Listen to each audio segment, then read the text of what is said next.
Hello everyone, this is Creepy Maestro here, and today I will be reading Photophobia by just a guy that likes creepypastas. I will be leaving a link to his creepypasta page down in the description. Danny sighed heavily as he stared aimlessly out of the grubby car window a few inches from his face.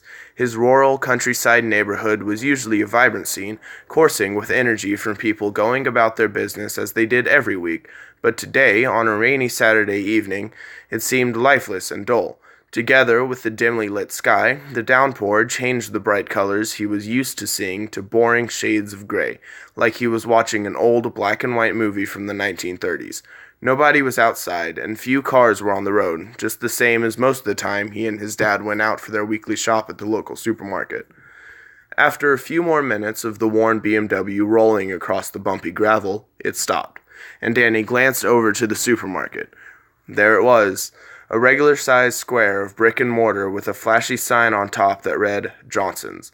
It had been there for a while, but it was well maintained by the staff and had reasonable prices, so it had quickly become a popular place to shop for food all around town.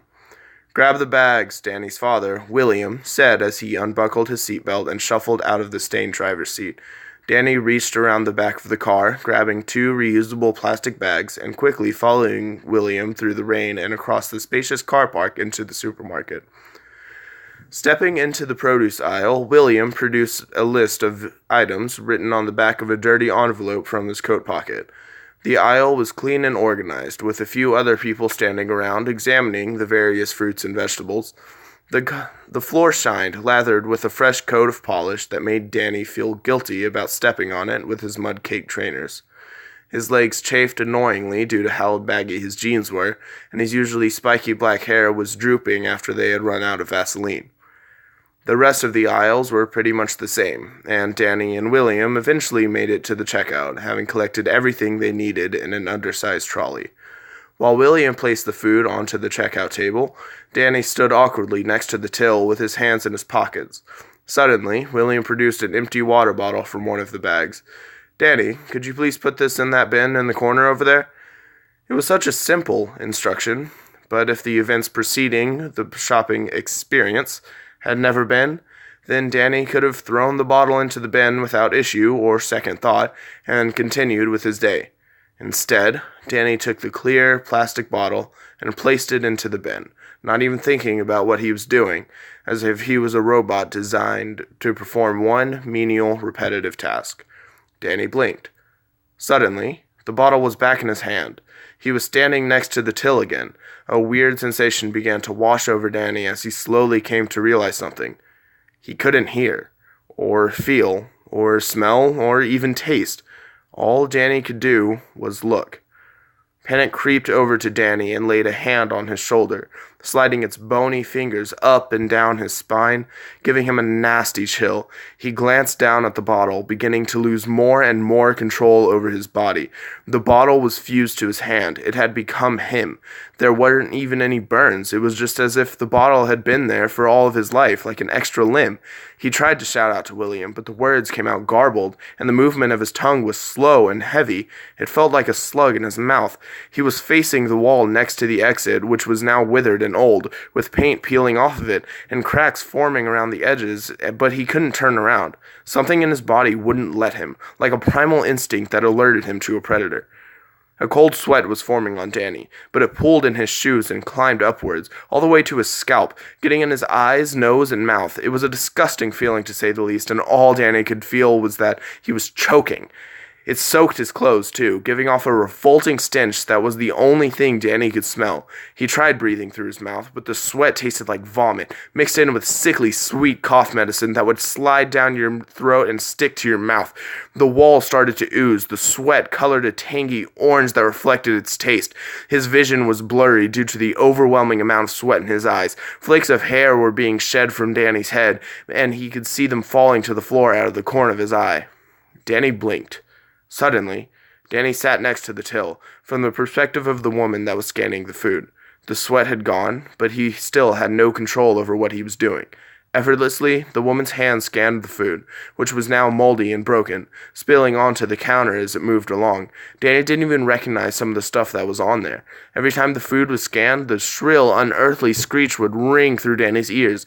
Never the same shout, but always terrifyingly loud and agonizing, like the person screaming was being tortured. Cautiously, Danny glanced up at William. What he saw, he knew would never disappear from his nightmares. William's face was upside down.